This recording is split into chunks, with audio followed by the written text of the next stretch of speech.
So we're back from the people world, from a beautiful world of prayer. I was at a woman's evening, and we're back into trying to understand Samuel B. Cat. So I wanted to say it was a beautiful evening, and I met really amazing women with a lot of hardships, and that they're really dealing with a lot. You're dealing with a lot too. So apparently, he's not hungry. Every time a cat meows, it doesn't mean food. Could be bored, and in his case, he really wants to go outside, I think. Do you want to go outside? And catch birds or play with cats or whatever. He has spring fever, absolutely, or cabin fever. Getting back to the evening, so it was really the comic part of it was when there was a dog barking and the rabbi's wife comes to me. Is that your dog? Assuming it's my dog because, she knows me as a dog person. Doesn't know I'm a cat person as well. And turns out another woman was tied up her dog outside for some reason, God knows why. And the dog was barking. Don't tie a dog outside of a synagogue, please.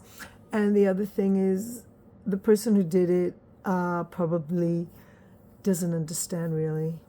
So, anyway. And then they had this coach talk. And you know what's funny? When I'm with this religious woman, I'm all, wow, yeah, we were all holding hands. The rabbi's wife said, let's all hold hands. And we were praying and everything was amazing. And I felt this energy circle. And God knows I have a lot to pray for and ask for and wish for. And then mostly guidance. And then comes the questions. Because I'm a person who asks questions. And like the life coach said something about people not really meaning to hurt you because people have their own agenda, so to speak. Like they're there for themselves. They're not against you. They're for their own, they're acting out of their own needs. And then I said that she said something that disturbed me, which was people look for lovable people to love. They don't like people that are not lovable. They're looking for lovable people to love. And so you have to love yourself if you want to get loved.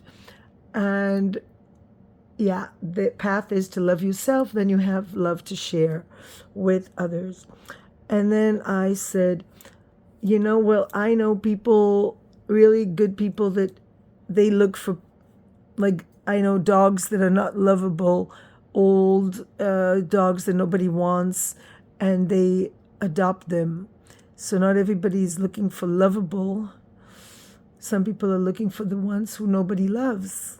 And I think I am definitely, And then the rabbi's wife interrupted. No. She thought I was going to talk about dogs. And that's a no topic. Or anything that's not on the agenda.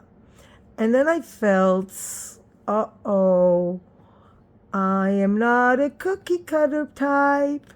This is not good. And I always feel that certain people, especially people, the rabbi's wife is definitely a very accomplished person. She organizes events. She's a mother of 12 children. She looks amazing, by the way.